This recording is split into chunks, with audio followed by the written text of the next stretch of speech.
What is going on, everybody? It is Luke Beller. So it came out yesterday that apparently the Packers have interviewed or will interview a total of 3 coaches so far to fill in for Mike Pettine as the defensive coordinator. So I'm going to break down all 3 of these guys, sort of their history throughout the NFL, and sort of give some of my thoughts on this entire situation. But if you guys are new to the channel and you're a Packers fan, I put up Packers news, Packers breakdowns on the team 5 to 6 times a week. So if you want to see that, make sure you guys subscribe to the channel and turn on those post notifications.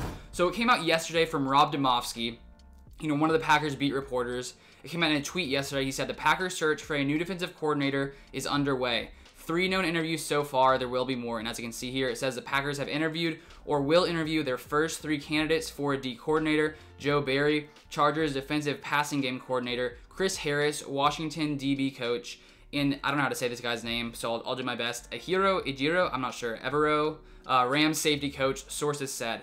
Those aren't the only candidates, but as a starting point for Coach Matt LaFleur. Barry, a former D coordinator, was with LaFleur on the Rams staff. So was Evero, who was also the Packers defensive quality control coach in 2016. So first off, we have Joe Barry, who was with the Rams from 2017 to 2019. It sort of makes sense that the Packers would decide to interview this guy just because Matt LaFleur has some, I guess, connection, you could say, with him. They spent 1 year together on this Rams team, and so Matt LaFleur probably already knows this guy, and so that would make it that much easier for him to come into Green Bay and to be one of the coaches under Matt LaFleur. So this guy was the assistant head coach / linebackers coach for the Rams from 2017 through 2019. So to potentially get a guy who's been there firsthand to experience sort of how this defense is coached, sort of how they run things there, I feel like it could be a pretty smart idea to bring him into Green Bay, just because the past few seasons, this Packers defense has been, pretty good at times, but there have also been, periods and stints where this Packers defense just hasn't looked great at all, and it's going to be nice to potentially, get someone who has had experience with one of the best defenses in the NFL. And just to take a little bit of a further look back at this guy's career, so first off, he comes in 2001 to 2006. He was the Buccaneers linebackers coach. He actually did win a Super Bowl 37 with John Gruden back in 2002. So he's got a Super Bowl ring, obviously some great experience there.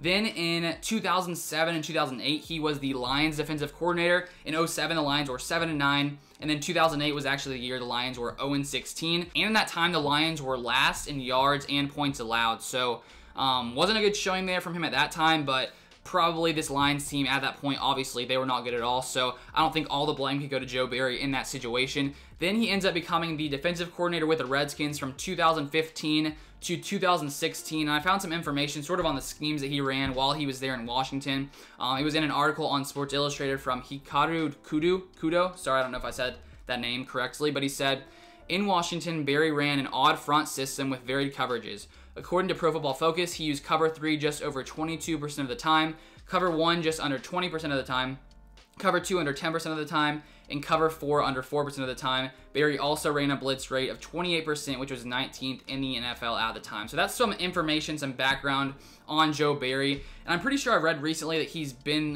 brought in by the Chargers, but maybe he could end up, I guess, being interviewed by other teams as well for the defensive coordinator job. So next guy we have is Chris Harris. Most recently, he has been the defensive backs coach for the Washington football team in 2020.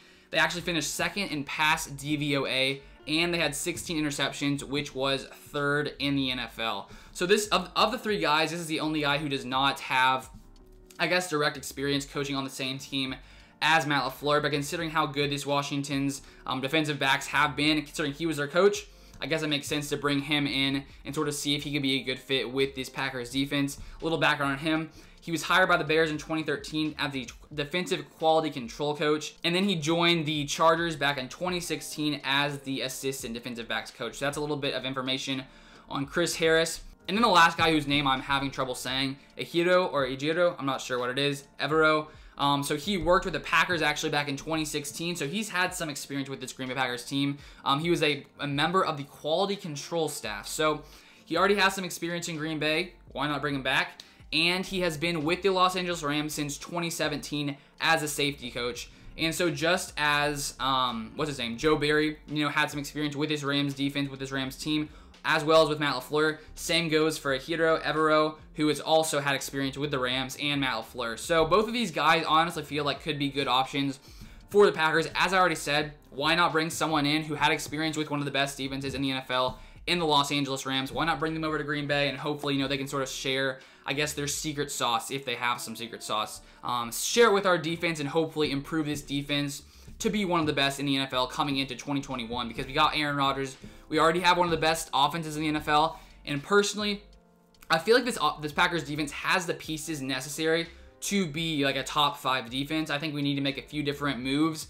Potentially, I don't know, drafting a cornerback to come fill in for Kevin King just because he hasn't been great. And if we're able to pair, a young, talented cornerback alongside Jair Alexander, I just feel like that this Packers defense could be tough to stop as long as the coaching comes in and, the new coach comes in and does well as the defensive coordinator. But those are the 3 guys so far. I'm guessing there will be more guys coming out in the next few days. But if you guys enjoyed today's video, make sure you guys like it down below. And make sure you subscribe so you don't miss, upcoming Packers news, Packers breakdowns, all that kind of stuff. But thank you guys so much for watching, and I'll see you guys on the next one.